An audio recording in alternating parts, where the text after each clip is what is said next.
En France, plusieurs casernes de gendarmes ont dû suspendre le paiement de leur loyer en raison de problèmes de trésorerie imputés notamment au JO et à l'important déploiement de gendarmes en Nouvelle-Calédonie. Les détails avec Nadège Abderrazak, notre correspondante à Paris. S'agit-il d'un nouveau signe de la faillite économique de la France? Un peu partout dans le pays et depuis plusieurs mois, la gendarmerie nationale n'est plus en mesure de payer les loyers de ses locaux et de ses logements de fonction. Des centaines de communes se retrouvent donc avec un trou dans leur trésorerie et tirent donc la sonnette d'alarme. La gendarmerie nous doit 236 388 € de retard de loyer. Pour nous, ces loyers représentent une ligne de trésorerie vitale. Rendez-vous compte, cette somme équivaut presque à la moitié de notre dotation globale de fonctionnement. La situation est d'autant plus grave et choquante que la gendarmerie est une fonction régalienne de l'État. Une fois, ce sont les collectivités locales qui paient les pots cassés pour les erreurs de l'État. Une situation ubuesque dénoncée par de nombreux maires du pays qui se demandent où est le devoir d'exemplarité de l'État. J'ai été alerté par plusieurs collègues très préoccupés. Ces communes se sont endettées pour pouvoir construire les locaux de gendarmerie et les loyers leur permettent de payer les annuités d'emprunt. Si l'État ne paie pas ce qu'il doit, elle se retrouve en grosse difficulté. À son arrivée, la nouvelle équipe gouvernementale s'est aperçue que la situation budgétaire était bien plus grave que prévu et qu'il manquerait 200 millions d'euros dans les fonds alloués à la gendarmerie pour l'année 2024. Alors les Jeux Olympiques et le déploiement de gendarmes en Nouvelle-Calédonie seraient à l'origine de ces problèmes de trésorerie. La législation en vigueur ne permettrait pas actuellement au gouvernement de transférer des fonds d'un service à un autre. Mais une loi rectificative serait en préparation pour corriger ce problème, sauf qu'il faudra attendre au plus tôt la fin de l'année. Les collectivités locales devront donc s'armer de patience et certainement mettre une croix sur certains projets. Et pour évoquer ce sujet plus en détail, nous recevons Jean-Pierre Colombiès, porte-parole de l'Union des policiers nationaux indépendants, en direct de Paris. Monsieur Colombiès, bonsoir. La gendarmerie nationale française se retrouve à ne pas pouvoir payer ses loyers. C'est inquiétant, non?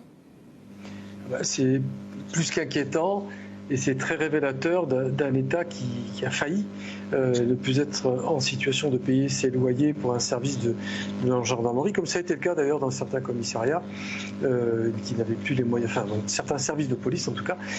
C'est juste en termes symboliques une catastrophe absolue, comme ça a été dit dans votre reportage, en termes de symbole, c'est très fort. Et on ne peut pas même l'envisager, mais il faut savoir aussi qu'il y a ce même type de problème pour la logistique dans la police nationale, où il y a des problématiques de renouvellement de véhicules. Donc ce qui a été souligné, c'est qu'on nous explique que c'est lié à des problématiques de maintien de l'ordre à l'extérieur, Nouvelle-Calédonie, à Mayotte, aux Antilles, et puis les Jeux Olympiques. Mais en ce qui nous concerne, nous, sur les sites de l'UPI, le site de l'UPI, nous avions souligné déjà depuis très longtemps que tout ça avait un coût, que les Jeux Olympiques, ça ne serait pas gratuit et que assurer la sécurité maximale, comme ça avait été fait, au prix de toute autre considération, eh bien, les services actifs allaient le payer. Là, pour le coup, ils ne le payent pas, puisqu'ils ne payent pas les loyers.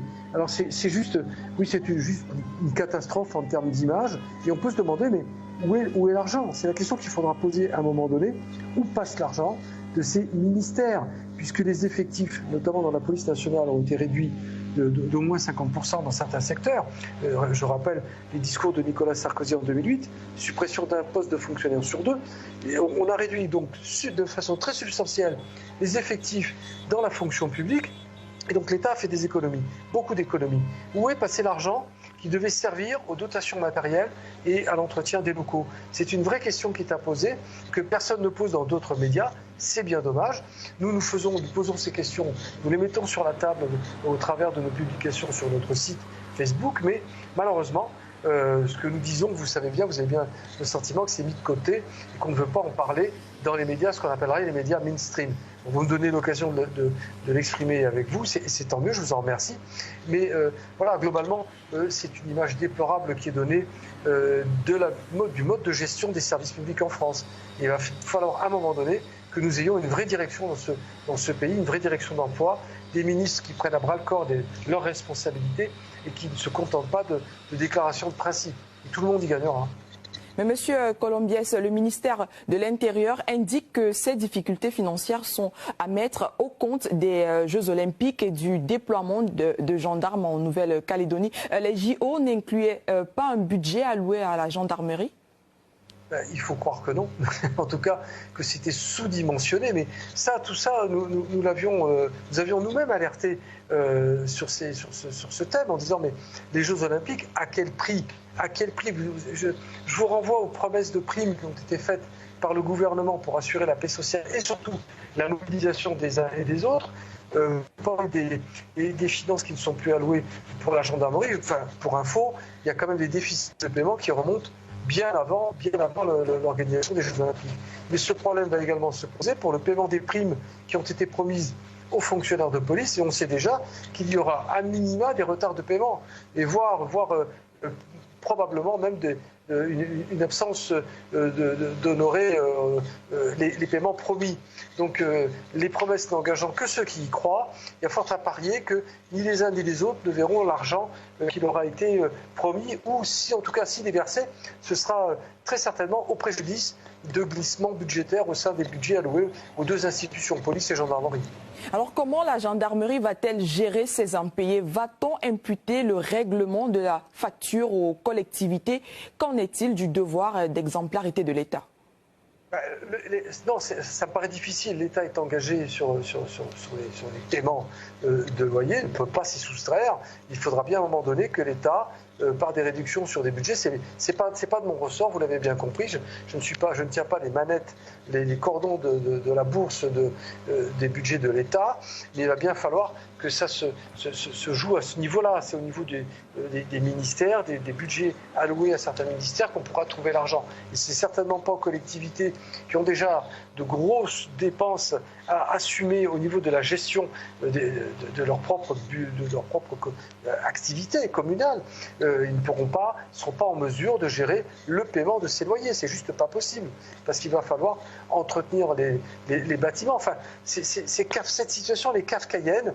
Il n'y a que l'État, les ministres en question, notamment M. Retailleau, et on va rendre à César ce qui est à César quand même. Il va bien falloir qu'Emmanuel Macron se justifie dans ce qui a été promis, dans la façon dont tout ça a été géré depuis quelques années. Jean-Pierre Colombiès, merci. Je rappelle que vous êtes porte-parole de l'Union des policiers nationaux indépendants et vous étiez avec nous en direct de Paris.